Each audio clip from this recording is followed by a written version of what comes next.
বিসমিল্লাহির রহমানির রহিম। আসসালামু আলাইকুম। Welcome to my channel Fatema's কুকিংয়ের পক্ষ থেকে আমি আছি ফাতেমা, আর আমার সঙ্গে আসো তোমরা আমার বন্ধুরা।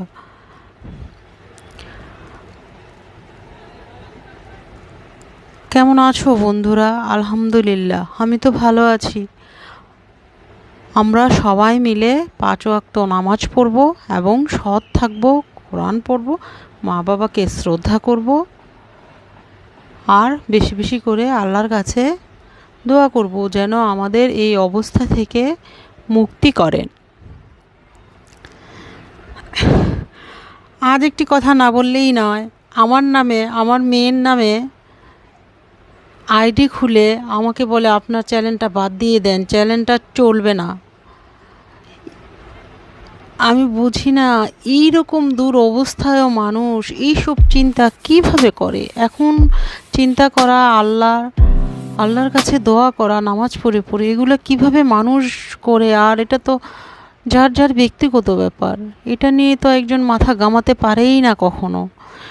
জানি না, যাক একটুখানি শেয়ার করলাম, আরও অনেক কিছুই বলেছে, যাক আর কিছু বলতে চাচ্ছি না। আজ আমি দেখাবো চানাচুর তৈরি করা। এখানে আমি 2.5 কাপ বেসন নিয়ে নিয়েছি, সেই সাথে 2.5 চামচ বেকিং পাউডার নিয়ে নিয়েছি। তবে চানাচুরটা মূলত বেকিং সোডা দিয়েই করা হয়, কারণটা জানি না।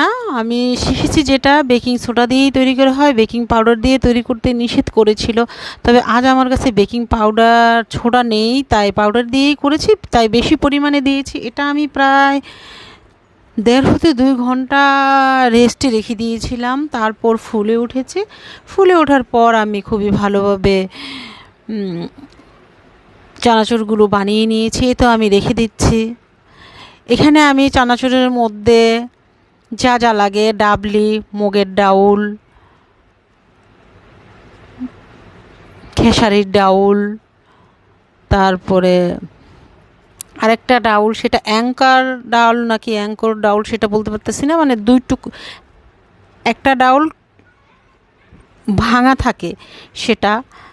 এই তো আমার ময়ানটি হয়ে গেছে। এখন আমি একটি ডিজাইন করে নেব। আমি ফ্রাই প্যানে তেল দিয়ে গরম করে নিয়েছি। গরম তেলের মধ্যে আমি এটা হচ্ছে যে চানাচুরের যে কামরাঙ্গার মতো যে স্টেপটা থাকে সেটা তৈরি করছি।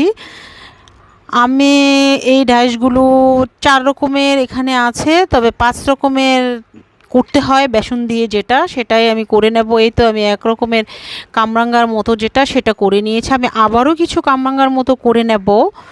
একটার মধ্যে 2 রকমের ডিজাইন দেওয়া, মোট আমার 2টা ডাইশ 4টা ডিজাইন দেয়া আছে। দেখুন, গরম তেলের মধ্যে আমি উপর থেকে দিয়ে নিচ্ছি, আর গরম তেলের মধ্যে নিচে পড়ছে।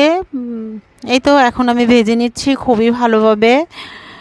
আমার এই ব্লগটি আমার এই রান্নাটি আজ বিশাল বড় হয়ে গেছে, কারণ চানাচুরের এত স্টেপ বড় না হলে হবে না, কষ্ট করে দেখে নেবেন। এই যে কামরাঙ্গার মতো যে চানাচুরের মধ্যে থাকে, সেগুলো এখন আমি তৈরি করে নিয়েছি। এই তো দেখিয়ে দিলাম। এখন আমি আরেকটি ডিজাইন করব। এখন উপরে যে ডিজাইনটা হয় সেটা আমি করে নেব। মানে তেলের গরম আমার হাতে ভাপ লাগছিল, তাই আমি চামচ দিয়ে করছি, তখন আর হাতে ভাপটি লাগেনি, তাই এভাবে চামচ দিয়ে করে নিতে পারেন। এই তো আমার একটি ডিজাইন শেষ হয়ে গেছে। এখন আমি আরেকটি ডিজাইনও দিয়ে নিয়েছি।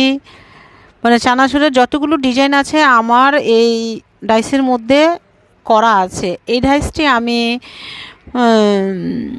আপনারা পাবেন যেখানে বালতি, ট্রাং এগুলো তৈরি হয়, ওখান থেকে বানিয়ে নিতে পারবেন। যে আমাকে চানাচুরের ডাইস দিয়ে দিন। এই আমার চানাচুরের ডাইসগুলো আজ থেকে 15-16 বছর আগের, নামিয়ে দেখি অবস্থা খারাপ।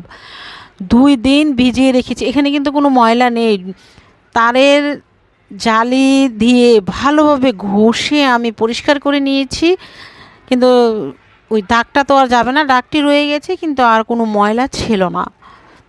ময়লা থাকলে তো চানাচুরের মধ্যে থাকতো, দেখুন একদম ফ্রেশ। এই তো আমি আবার আরেক ফ্রাই প্যানও করে নিলাম ওই ডিজাইনটি লম্বা লম্বা।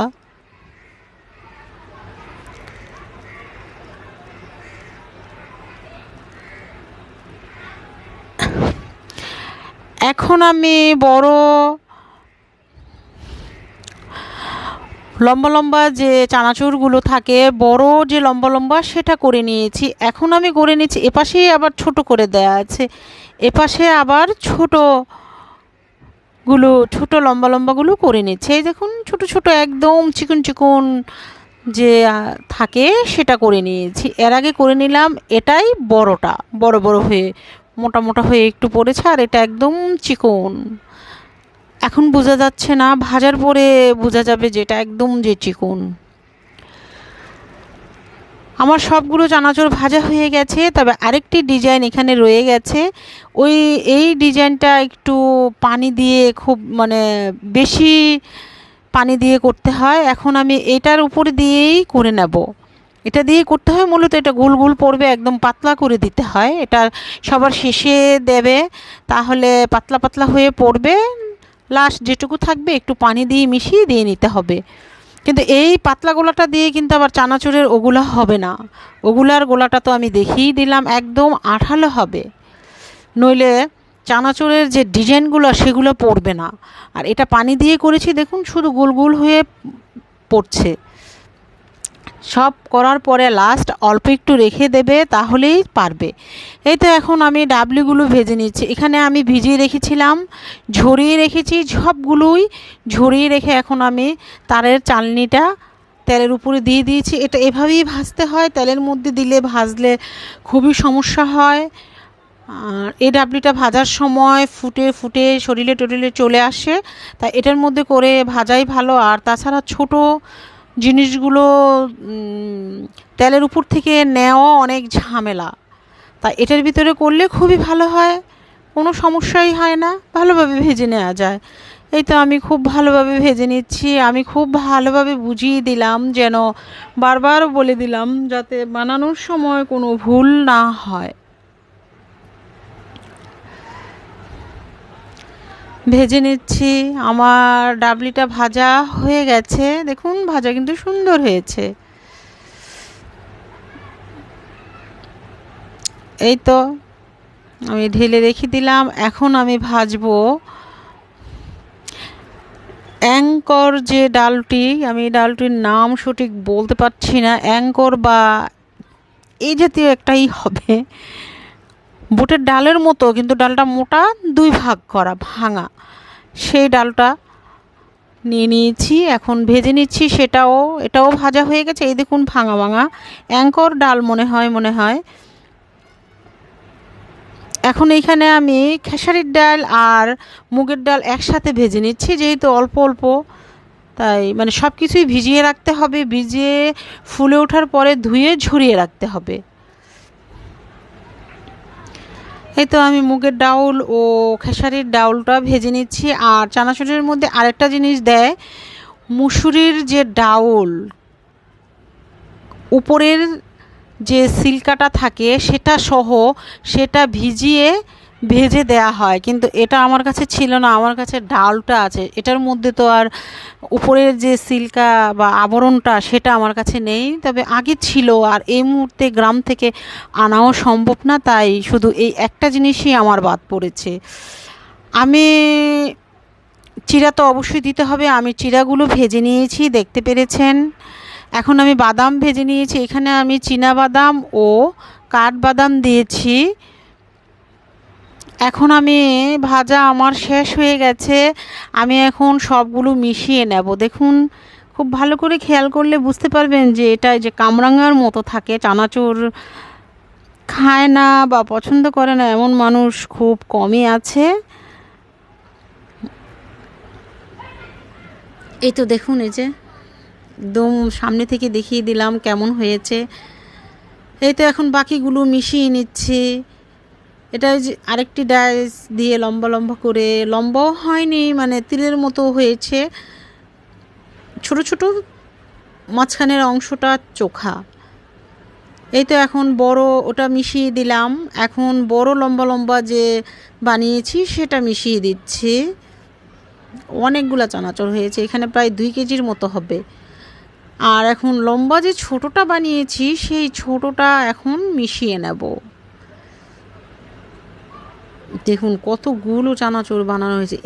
আমার এই চানাচুর, এই 2 কেজি চানাচুর বানাতে অনেক সময় লেগেছে, প্রায় 2 হতে 2.5 ঘন্টা লেগেছে, কারণ একটু একটু একটু একটু করে বাকিগুলো ভাজা হয়েছে, তো অনেক সময় লেগে গেছে। তবে এটা ভালো যে বাদাম ডাউল এগুলো আগের দিন ভেজে রাখলে ভালো, ভেজে কোনো কন্টেনারে রেখে দিলে ভালো। এই তো আমি ডাবলিগুলো দিয়ে দিয়েছি, তাহলে অত সময় লাগবে না বাকি চানাচুরগুলো ভাজতে। বাকি চানাচুরগুলো তো 5টা আইটেম, ওগুলা একদিনে করা যাবে। এই তো আমি ডাবলিগুলো, ভেজে রাখা ডাবলিগুলো দিয়ে দিলাম। এখন দিয়ে দিব মুগের ডাউল ও খেসারির ডাউল ভাজা। আর এখানে সেই অ্যাঙ্কর ডালগুলো, ভাঙা যে ডালগুলো বলেছিলাম সেই ডালগুলো, ভেজে রাখা ডালগুলো মিশিয়ে দিচ্ছি। দেখুন কত সুন্দর হয়েছে। কষ্ট করেছি একদিন, 2 কেজি চানাচুর তো খেতে অনেক সময় লাগবে। এখন আমি অবশেষে চিড়া ভাজাগুলো মিশিয়ে দিচ্ছি। এখন আমি বাদামগুলো মিশিয়ে দিচ্ছি। আমি আবারও বলছি যে মুসুরির যে ডালটা ক্ষেত থেকে উঠানোর পরে যে উপরে সিল্কা সহ আবরণটা থাকে, সেটা ভেজে দোকানের চানাচুরগুলোর মধ্যে আগে আমার কাছে ছিল, এখন আপাতত নেই, তাই আমি একটি আইটেম শুধু দিতে পারিনি।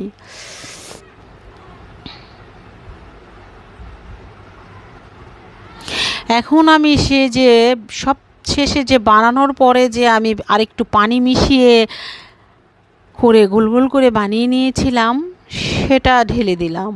দেখুন চানাচুরগুলো কত সুন্দর এসেছে এবং সেই সাথে খেতেও খুবই মজা এবং সুস্বাদু ছিল। বানিয়ে খেয়ে দেখবেন। এখন আমি যে ডাইসটার মধ্যে নিয়েছি 2 কেজি চানাচুর, এতগুলা জায়গা হচ্ছে না, মেশাতে পারবো না, তাই আমি এখানে বলের মধ্যে ঢেলে টেস্টি সল্ট ও লবণ, বিট লবণ দিয়ে মিশিয়ে নেবে। আর যারা ঝাল খেতে চাও, বানানোর আগে বেসনের মধ্যে মরিচের গুঁড়ো দিয়ে নেবে, তাহলেই ঝাল হয়ে যাবে। এই তো আমার মেশানো হয়ে গেছে। আমি আবার রাইসের মধ্যে, ট্রেটার মধ্যে ঢেলে দিয়েছি। দেখুন অনেক সুন্দর হয়েছে কিন্তু দেখতে। এই এতক্ষণ সময়ে আমার সাথে তোমরা ছিলে, তার জন্য তোমাদেরকে অনেক ধন্যবাদ এবং অনেক অনেক ভালোবাসা রইল। বন্ধুরা, আমরা সবাই সবার জন্য দোয়া করব। আমিও তোমাদের জন্য দোয়া করব, আর আমার পরিবারের জন্য তোমরা সবাই দোয়া করবে। আসসালামু আলাইকুম। সবাই ভালো থাকবে।